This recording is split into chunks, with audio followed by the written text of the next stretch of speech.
ಆಲೂರು ತಾಲೂಕು ಹೊಟೆಹೊಳೆ ಗ್ರಾಮದ grace revival ಚರ್ಚ್ನಲ್ಲಿ ಅದ್ದೂರಿ Christmas ಸಂಭ್ರಮಾಚರಣೆಯನ್ನು ಆಚರಿಸಲಾಯಿತು.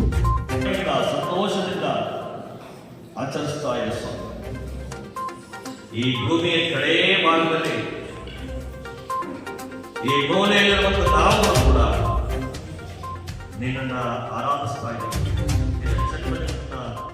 ಆಲೂರು ತಾಲೂಕು ವಾಟೆಹೊಳೆ ಗ್ರಾಮದ ಗ್ರೇಸ್ ರಿವೈವಲ್ ಚರ್ಚ್ನಲ್ಲಿ ಅದ್ದೂರಿ ಕ್ರಿಸ್ಮಸ್ ಸಂಭ್ರಮಾಚರಣೆಯನ್ನು ಆಚರಿಸಿದರು. ಈ ಸಂದರ್ಭದಲ್ಲಿ ಚರ್ಚ್ ರೆವರೆಂಡ್ ಪುಟ್ಟಸ್ವಾಮಿ ಪ್ರಾರ್ಥಿಸಿ, ಮನುಷ್ಯನ ಪಾಪ ನಿವಾರಣೆಗಾಗಿ ದೇವಾದಿ ದೇವನಾದ ಯೇಸು ಕ್ರಿಸ್ತನು ಜನಿಸಿ ಬಂದನು.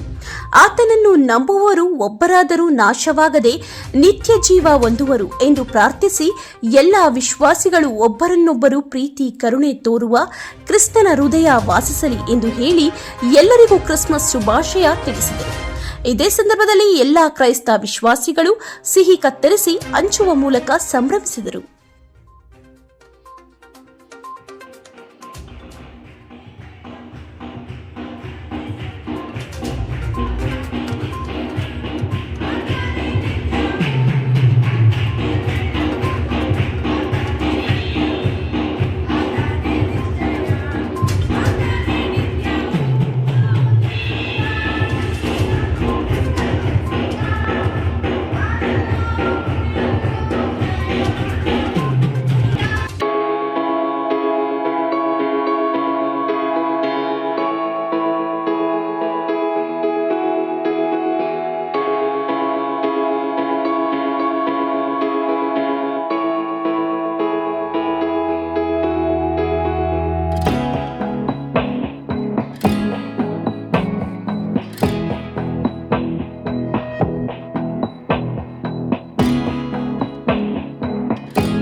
ಕೊರೋನಾ ಇತ್ಯಾದಿ ಗಲಿಬಿಲಿಗಳು, ರಾಜಕೀಯ ಜಂಜಾಟಗಳು ಇವೆಲ್ಲವನ್ನು ತೆಗೆದುಹಾಕಿ ಶಾಂತಿ, ನೆಮ್ಮದಿ, ಆರೋಗ್ಯವನ್ನ ಈ ಲೋಕಕ್ಕೆ ಕೊಡಪ್ಪ, ಈ ಮನುಕುಲಕ್ಕೆ ಕೊಡಪ್ಪ. ಯೇಸು ಸ್ವಾಮಿಯ ದಿವ್ಯ ನಾಮದಲ್ಲಿ ಪ್ರಾರ್ಥಿಸ್ತೀವಿ ನಮ್ಮ ಪರಲೋಕದ ತಂದೆ. ಆಮೆನ್. ಹಾಗೆ ಚಾಟನ್ನು